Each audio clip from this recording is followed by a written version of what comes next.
You know, this is kind of one of those things that I always knew would happen, but now that we're finally here, I can't believe that it's happening because we are at the finale of the first season of The Owl House. Now, normally I would give my predictions for this episode and stuff like that, but I have so many theories and predictions, and I have predictions and theories that directly contradict each other, so I'm not really gonna get into that. What we know is happening is we know that Luce and King are gonna go save Ida. There's some sort of celebration going on, either it's the Day of Unity or the Emperor's Coven is just throwing a party because they captured Ida. Emperor Belos apparently wants Ida's staff destroyed, as we found out from the promo that was released yesterday. It was 20 seconds and just audio clips of Luce crying. So I mean, it definitely seems that this episode is just going to be just as intense as Agony of a Witch. Warden Wrath is going to show up in this episode apparently at some point. I believe Kikimora is also showing up in this episode at some point. The portal also is showing up at some point, although I'm wondering if that might be edited in as a promo thing. Either way, if it does show up, I feel that it's either going to be something that Luce is going to use to try and save herself and Ida, or Lilith is just going to try and dump Luce and King through to try and just get rid of them. That or it was just edited in for the promo just to make things seem spooky and mysterious. I do hope that it comes up though, because it might tie into the whole a witch loses a true way type thing, and Luce loses her ability to get home. I think that would make a lot of sense. But yeah, this is it. This is the end of season 1. I'm super excited, super scared, super nervous. But yeah, let's just hop right into it. The Boiling Isles. I still can't believe that they put the last secret set of symbols in the very beginning and in that promo. A mysterious witch appeared who declared I'm gonna have to go through this whole book. The statue, we're gonna see that later. Into his castle. That might play into the petrification thing that we know about. Oh, Luce. Oh, she left a little note. I don't care what Belos is up to. Oh, wait, did we not have an intro? We didn't have an intro. Oh, that's scary. Oh, also we have a weaponry room. That's cool to know. This is serious, King. You know it's serious when we skip the intro. Alive. Who wrote that book too? Please try to understand. How is there an unauthorized book of the history? Oh, look at these two. Then we've got no time to lose. Ida's adopted children. Heart or bile sac? Heart or bile sac? He'll heal you and we'll be in his coven together. He's not gonna do that. I like that even I like that even Albi's Ida still has a bit of Ida still in her. Where am I? What is this? Ah, farts. I got caught. At least Ida will get to talk this episode. So help me, Titan. Why does he want the portal? Oh, is this for Lilith who's never change of heart? Ceremony? I will not be healing her. Yeah. Yep. Don't be so naive, Liar. Lilith. And it's not the Day of Unity. I felt it was too soon for that, maybe? Okay, and he doesn't want Albert to crack open a nut, dump into his eyes. Oh, hey, that's Gus's dad! Shall be petrified in stone today. I'm glad that we saw Amity's, Willow's, and Gus's reactions, because I feel that Amity is going to be pretty upset about this. Once the spell is complete, it can't be reversed. Oh my god. Lilith is going to have that change of heart thing, I feel, after being betrayed by the Emperor. Have to send us to the conformatory. Yeah, just do what you guys normally do. Just stepping on the grass. Perfect plan. You guys get arrested all the time. This isn't anything new. Today it's oh look, they got a banner set up for it. How lovely. Surprise! Yeah. No, don't split. There's only 2 of you. No. Don't split the party. That's a terrible idea. I shall capture the human. I feel Lilith is playing them. I feel that she's oh, I done messed up. I feel that she's gonna try and help Luce now. That's how Luce is gonna get Albert. It's me. Oh, okay, she's still in there a little bit. I got to meet you. Ida. Mama if you stay Ida. here, But we're a family. Us weirdos have to stick together. Remember? Why does he want it? Is he gonna try and unite the human you, world Ida. and demon world? I love you too, kiddo. Oh, we already dropping the L word in the season 1 finale. Ida's gonna be fine. Ida's gonna be okay. I know it seems like things are. Oh, poor baby. She's gonna help you, Luce. I know you're angry, but she's gonna help you now. Now, talk to the glyph, witch. I love that witch is used as an alternative for bitch. Oh no! Oh no! Oh no! You better get your butts through that door! Fire! What? Doesn't work here because you don't have magic from the island. You're right. Yeah, she could never change her heart. I just... Oh, look at the babies! With the spell declared, let the pain be shared. Oh. The winner will join our ranks. Oh. I knew Edelyn would beat me. So you cursed her? I thought it would just be for a day. Oh, she didn't know it would be. She didn't know it'd be permanent. I refuse to battle my sister. Oh, she let her join because she loves her. She didn't mean, man, all you people who are like, wow, Lilith is just trash. Like, yeah, her decision wasn't the best, but she didn't intend for things to go like this. Oh, baby owl beastita. You don't want to, like, get her or anything like that? You don't want to see, like, what's up? She just turned into an owl beast and you're just like, oh, okay. Yeah, and he lied to you. He lied to me. Yeah, because he's an how to rescue asshole. I figured that she would get it back from Lilith. Lilith had to have a change of heart to set up her redemption for season 2.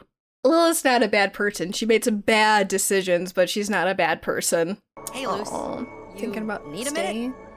No, I'm coming. Oh no. Oh man, I hope Lilith's gonna be okay. No, don't! Look at that king. She was trying to help. Yeah. Oh, but this is gonna be really interesting to see how Amity reacts to this now. Because now Lilith betrayed the Emperor, so now it's kind of like, okay, we're good now. What's happening to Edith? Oh yeah, oh yeah, She yep, might not yep. always follow the rules. Take over the but she hasn't broadcast. done anything. She helped me love teaching again. Oh. After she left. Oh. How'd you do that? I wonder how she was able to... There's the worm thing. I was wondering when that was gonna show up. Ooh, nice job, Luce. Ooh, you cracked his mask. Is there nothing there? But try that again and things won't end Oh well god, for you. oh no, the Sans memes. Oh no. If you want to save your mentor, give me the portal to the human realm. Why do you want it? You gonna trick him? Are you gonna trick him, Luce? Oh, you burned a witch loses a true way. Yep, she's stuck now. I figured it's gonna get taken out of the picture. I should have done this a long time ago. With this spell declared, let the She's pain gonna be split it? She's gonna be, they're gonna be like half owls? Half birds? Okay, so now her stone Can you is still do black, magic? and Lilith has the gray streak. And Edith's got the gray eye. Oh, and so does Lilith. Lilith has the gray eye too. No, we can Yes, learn together. yes, I knew Luce was gonna like start teaching her magic to other people. I know, now you're stuck here. But I will find my way home to you. But I'm happy because that means you don't have to go back. All right, so this guy's coming back. Oh my god, building a portal? Oh my god. He's totally beauty. Oh, this leaves us in such an interesting place for season 2. Oh, and they changed it. Edith's got the gray eye in the outro now. That means the outro's probably going to change for season 2, and so will the intro. Oh, like, I know Agony of a Witch was like the episode where everyone was going to be like everyone's freaking out like this could have been the season finale, and it very well could have. I like where this left it off because it leaves us with so many questions. I figured Lilith was gonna have her redemption arc, started, because I mean the Emperor was gonna lie. There was no way that he was just like, yeah, sure, I'll heal her. That was definitely just to use Lilith as a pawn, because to Emperor Belos, everybody's expendable. But man, I'm happy that Lilith started her redemption arc. I know everyone was hating on her, but we didn't even get to hear her side of the story. Didn't make the best decisions, but she had like the best of intentions, and I don't think that she's a bad person in any way, shape, or form. But yeah, Portal's gone. Luce can't get home now. She's stuck there. Which makes sense with the whole a witch loses a true way. Like that's gone. So now it's how does she get back? Oh man, and they're building the portal. Why does he want it? Why did Eda call the Emperor the Titan? What is his connection to the Titan? Lots of interesting questions going forward now. Lots of interesting questions going forward. Oh man, that's the end of season 1, guys. That's it. Now we start hiatus and wait for season 2. Oh god. Yeah, what an incredible first season though. Like, Dana and the crew did a fantastic job with this first season. I mean, like, the second half especially, like, every episode was better than the next, pretty much. Like, so good. Just so good all around. Just absolutely incredible job by Dana and the crew. And I cannot wait for season 2 with the way things have left off here. Now Ida and Lilith are both, like, owl beasts together. Which means that Lilith also can't do magic. And I always hoped that Luce would be able to teach her magic to other people. And now she's going to actually get to do that. For both Ida and Lilith, probably. And maybe they'll find glyphs, too. Because as far as we know, I think Luce is the only one who's been able to find glyphs. Maybe that's just because other people haven't been looking for them. Or maybe it's just because, like, it's a human thing and she can only see them. But, oh, man. So many interesting things going into season 2. I'm so excited. Whatever that will be, 2021 at least. But, oh, man. Yeah. Wow, that was great. I love that episode. I love how that ended things off. Well, we finally made it to the end of season 1 of The Owl House. While Agony of a Witch was the big epic of the final 2 episodes, Young Blood Old Souls was the more pensive episode, focusing and reflecting on the relationships between Luce, Ida, and King, as well as Ida and Lilith. I know for some people this may not be the grand finale that they were hoping for, but for me personally, I found that Young Blood Old Souls did a great job of tying up the loose ends from Agony of a Witch, as well as setting up some of the bigger plot points for season 2. But before we get into any of that, let's go over our secret messages. Our episode title message is "A witch loses a true way," and after this episode, it definitely makes a lot of sense how this message is referring to Luce losing her way to get home. Which also gives us the possibility that Luce may be staying on the Boiling Isles longer than the initial 3 months. Which also brings up the question if Camilla will find out after these 3 months are up. We know Luce has been on the Isles now for roughly a month, so there's still about 2 months left. The question of who is writing the letters is still up for debate, but once those 3 months are up, I'm wondering if this mysterious individual will have to change or adjust their plans to account for Luce being stuck in the demon realm. Either way, the letters will definitely be more of a focus in season 2. But this brings us to our secret symbol message. Now, when Disney TV Animation released the promo, they actually showed us the symbols for this episode, but we see them again in the very first shot of this episode, the symbols translating to blood, giving us the message: 2 witches torn apart, now alone, 2 hearts of stone, a curse of feathers and mud, a betrayal of blood. After Agony of a Witch, this seems to be referring to Ida and Lilith, specifically Lilith's betrayal of her own sister when cursing her. I can only assume that season 2 will also have its own messages. Whether they are a direct continuation of what we have already, we'll have to wait and see. But with the messages and codes out of the way, let's get into our relevant plot, world building, and lore. We immediately get lore as King is reading the unauthorized Boiling Isles history. Also note that the author's name is smudged off, so this will likely come into play again at some point. King says the Boiling Isles was born of the flesh and bones of a fallen titan. This original magic was so potent, all life on the Isles evolved to wield magic too. For years, we explored those powers freely, until a mysterious witch who appeared declared that he and only he could speak to the island. He said that we were using magic all wrong. His teachings took hold, his strength grew, and he became Emperor Belos. Belos said that mixing magic was wrong, that only he had that right, so he created the Coven system. And there our knowledge was restricted and our potential sealed away. Those who resist are called wild witches and they face harsh punishment. Emperor Belos has since retreated to his castle. There are whispers that say he's planning something big. In addition to King's narration, we also have some passages shown. On the first page, the Boiling Isles named after the raging hot water of the boiling sea are composed of the bones of a fallen titan. Throughout the ages, other monumental bones have been sighted in the boiling seas, testing the possibility that many such creatures stalked the demon realm in eons past. But as yet, the Titan of the Boiling Isles remains the only complete skeleton known. Where did the Titan come from? How did they perish? I hope one day we can uncover these mysteries. We also see a picture of the knee located at the bottom and a picture of the right hand, which we have yet to visit. On the second page, before he ascended to the throne, Emperor Belos gained prominence as a crusader for unity during the Savage Ages. He believes that chaos comes from magic something, bring peace by controlling such magic in his coven system.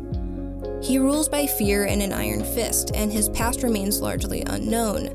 Nevertheless, the Savage Ages caused such devastation that many people have proved willing to follow him. Regarding the Titan, this book tells us that Titans were likely a species known to wander the demon realm, although the Boiling Isles Titan is the only known complete skeleton discovered. Which begs the obvious question of why that is the case. This also truly seems to differentiate Titans as their own species. I know a popular theory is that the Bat Queen is the Titan's palisman, but at this point the show has pretty clearly laid out that a Titan and a giant are two different species. King states the original magic was incredibly potent, causing all life to wield magic as well, and this matches up to what we learned in Adventures in the Elements, magic being a gift from the island and magic being everywhere. This makes even more sense why the earliest witches came to the knee to practice their magic. From King's statements and the book, Belos seemed to be a mysterious witch with little to no past, only rising to power after claiming he was the only one who could speak to the Titan. He then reserved the right to do mixed magic for himself and his coven, thus the coven system was put into place. One question I have is if Luz can also communicate with the Titan. She listened to the island in Adventures in the Elements, so maybe it's possible for her to speak with the island as well. But those who refuse to join a coven are called wild witches and face harsh punishment, in this case petrification.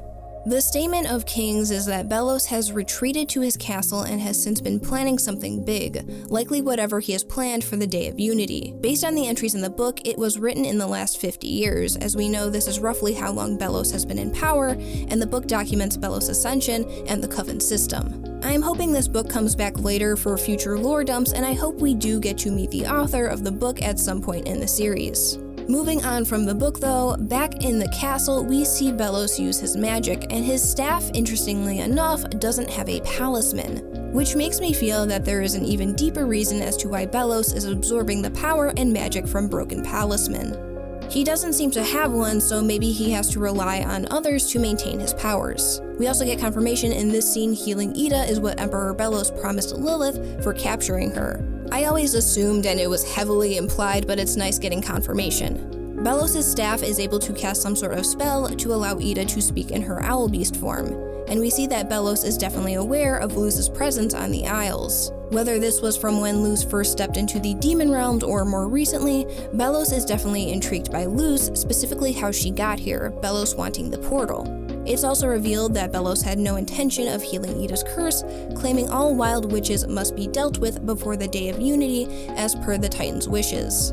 Belos also tasked Lilith with destroying Ida's staff and Owlroot since she won't be needing them anymore. We also get Gus's dad Perry shown and get confirmation of his last name in the show. For those who didn't know, we have actually known Gus's last name for a while via some art Nicole Rodriguez posted a while back with the hashtag Augustus Porter. But according to the news, this is the first petrification in 30 years, which makes me wonder who the last person was to get petrified because that seems pretty important. But also, what has happened to any other wild witches captured during those 30 years? Because we see the witches from the last episode petrified, so maybe Ida was the first public petrification in 30 years? Petrification is also a permanent spell. Once cast, nothing can reverse it. Also, I just want to point this out, Luz has gotten really good at using her spells. Like, she's making her way through the Conformatorium with little to no issue. It just goes to show how far she's come in the span of a season. Once Luz finds Ida, her light spell is seemingly able to jog Ida's memory and allow her to speak with Luz while in her owl beast form. Small detail here, but these seem to be magic repellent chains, or at the very least magic chains that can only be destroyed by powerful magic users.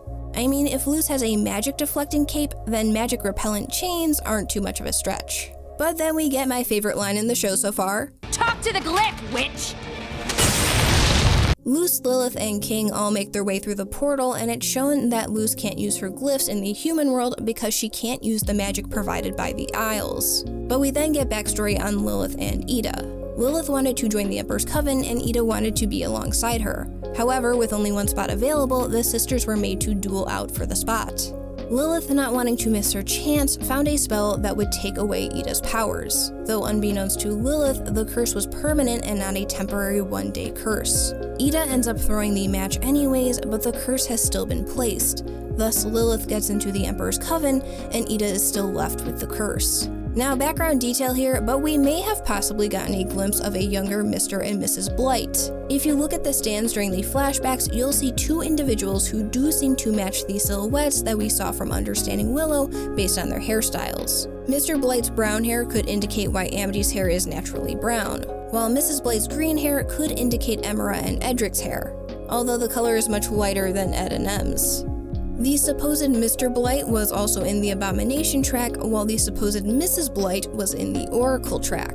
It definitely seems in line for the Owl House to tease characters like this, especially since the Blights will likely play a larger role going forward.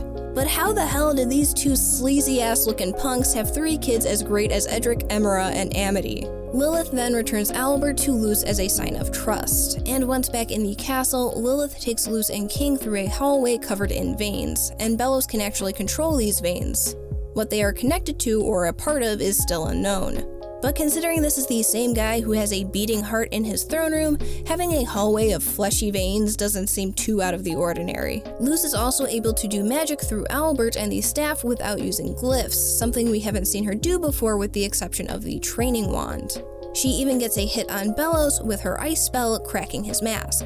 Belos then states he is a humble messenger for the Titan and that Ida's life was inconsequential until Luce showed up through the portal. Now, the plan for the portal is still unknown, but apparently it's not to invade the human realm, which leads to the obvious question of what its intended use is, most likely something to do with the Day of Unity, but any specifics on it haven't been said yet. Either way, whatever Belos has planned probably isn't good. Luce gives up the portal, but not before blowing it up with her fire magic, taking Ida's advice from earlier, thus causing Luce to be stuck on the Boiling Isles. The petrification spell was not completed, and Luce is able to free Ida, Lilith, and King, the group being able to escape back to the Owl House. Belos then makes an announcement to the public, spinning the story in his favor that the Titan has told him to allow Ida to live, but her curse remains as a reminder for the dangers of practicing wild magic, which will be interesting to see how people react going forward given the next scene. Lilith casting the spell to split Ida's curse with her. Now, while Ida can't do magic her usual way, she is still able to perform it through glyphs. So Belos just made this statement like Ida will be cursed in her owl beast form forever, but now she's just going to be walking around with a gray eye and doing glyph magic. And I wonder if this will cause people to begin to lose faith in Belos. Small note, the gray eye also may have been foreshadowed in the first day, but we have seen Ida have one eye clouded over before. But with both the Clawthorn sisters now magicless, it's going to be up to Luce to teach them how to use glyph magic.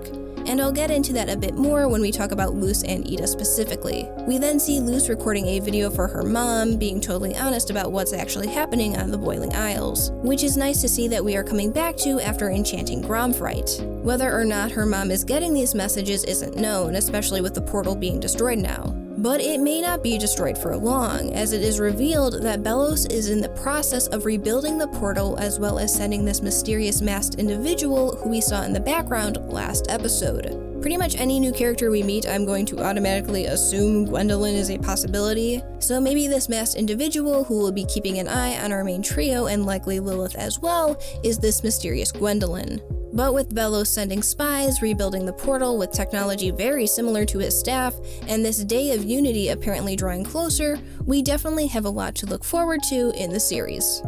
But with relevant plot, world building, and lore out of the way, let's get into character development. Our big 3 for this episode were Luce, Ida, and Lilith. King, Willow, and Gus played the supportive family and friends role this episode, King especially having a nice moment towards the beginning saying that Ida is his family. Also, King stepping in to save Lilith from Ida was a big move. And Willow and Gus pretty much just jump right into action in trying to help Luce and Ida, further solidifying how great of friends they really are. But moving on to our main 3. Luce showed a far more serious side of herself that we haven't really seen in the show thus far. We see her determination to go and save Ida without much of a second thought. Not that Luce wouldn't have done this anyways, but it shows how close she's grown to Ida, and also shows how she feels she is directly responsible for Ida's capture and wants to fix it. When watching the news, we also see for the first time Luce genuinely being angry at someone, in this case Lilith. Luce is usually so positive and always sees the good in others, but it's nice to see that Luce has her limits to when she is willing to forgive. And like I said before, when Luce is going through the Conformatorium, she's really showing how much progress she has made with using her spells, and also shows that when she means business, she shouldn't be taken lightly. Like, remember when Luce was actually scared of Warden Wrath in episode 1 and now she's demanding that he draws her a map and then he actually, does it? The scene between Luce and Ida is definitely a highlight of this episode. From Luce's perspective, she feels she is about to lose a maternal figure. Given to how much Luce is already missing Camilla, Ida is really acting as the mother figure in her life. Luce even saying that she, Ida, and King are a family, echoing the words Ida said in episode 1, "Us weirdos have to stick together," which was also said in the Confirmatorium. Luce and Ida share a tender moment, both saying that they love each other before Ida is taken to be petrified. And I'm going to make it a rule now that Luce can't sad cry for more than 2 episodes a season, because any more than that will be too much for me to handle. With the arrival of Lilith, we see that Anchor come out, and this leads to the two having a struggle and going through the portal where Lilith shares her side of the story. After Lilith returns Albert and Ida's staff, Luce notes that she doesn't particularly like Lilith, but does need her help to save Ida, and the two have a mutual trust, showing that Luce is capable of letting go of personal grudges and reaching some level of forgiveness, though Luce and Lilith will likely continue to develop their relationship as the series goes on. I also like the small pause from Luce looking back at the human world, especially now that we know she is stuck. This was the last glimpse she'll see of her home world for the foreseeable future. Luce is able to hold her own against Belos for a bit, but I highly doubt that he was really trying. But he did underestimate Luce and she got one good shot on him. And I know Luce may not be the most book smart, but when she needs to be clever, she can pull it off effortlessly, as shown when she blows up the portal. Luce is able to save the rest of the gang, even threatening Kikimora, which allows them to make their escape. And with Ida and Lilith now half-cursed, Luce will take on a mentor role for both in helping them learn a new form of magic. And I've said since the beginning of the show, and even just last week, how much Luce has helped Ida just as much as Ida has helped Luce. And now we'll really get to see that with Luce teaching Ida and Lilith the ways of her glyph magic. But they will all need to continue to learn new glyphs as well. For all 3 of them, they are now both teacher and student. And lastly, I like how Luce has made some progress in being more open and honest with her mom from the video she is recording. I really enjoyed this episode a lot for Luce. We got to see a more serious side of her, but also the side that we all know and love, and how devoted and caring she is towards others. And I also love how she has now taken on a mentor role, and I look forward to seeing how she grows in that area next season. But now let's look at Ida and Lilith. We first see the two in Belos' throne room, with Ida running amok in her owl beast form. And we see that Lilith does genuinely care about Ida, wanting to heal her curse and have her join the Emperor's Coven like they wanted to when they were kids. And even in this moment of tension, I like that we're seeing a lighthearted and childish side of Lilith here. She's not always serious and somber, and does have a softer side. Now when Belos threatens to speak to Luce himself, we see Ida's protective instincts kick in, even begging Lilith to not let Belos hurt Luce as she's being dragged away. Ida found out just hours ago that Lilith cursed her, but even knowing that, she still has a sliver of trust that Lilith will do the right thing and help Luce. Lilith then hits her moment of realization that she's pretty much a pawn to Belos when he goes back on his word to heal Ida. Literally the one thing Lilith has been trying to accomplish for so many years of her life. So with this betrayal and her sister's plea, this kickstarts Lilith's redemption arc. Back with Ida, we have her moment with Luce. And from Ida's perspective, she is losing the closest thing she has ever had to a child. Whereas Luce has a mother, Ida is another maternal figure in her life. Whereas there's no one else like Luce in Ida's life. Even as she's about to be sent up to be petrified, she still says that she doesn't regret any of it because she was able to live freely and have Luce in her life. And I can't help but point out Ida's line saying that Luce already has a family, which implies that Ida will always see herself as lesser and not as important compared to Luce's family back home. And of course we get Ida's line saying she loves Luce, which truly shows how much she has grown attached to her. Once in the human realm, Lilith tells her side of the story, and like I was saying last week, I don't think Lilith deserved all the hate she got before we heard her side of the story. Was she selfish for resorting to such an extreme measure to get into the Emperor's Coven? Yes. She made a terrible decision but spent years of her life trying to fix her mistake, and that too led to some terrible decisions in putting Luce's life in danger. But everything she did to help Ida. Lilith made some terrible decisions, but she is not a terrible person, especially with her actions later in the episode. As we see in the flashback, Ida clearly had no intention of fighting Lilith, willing to give up a spot in the Emperor's Coven because she knows it means more to her. I know we usually see Ida as the unruly type, but from her youth to even now, she has always cared for Lilith.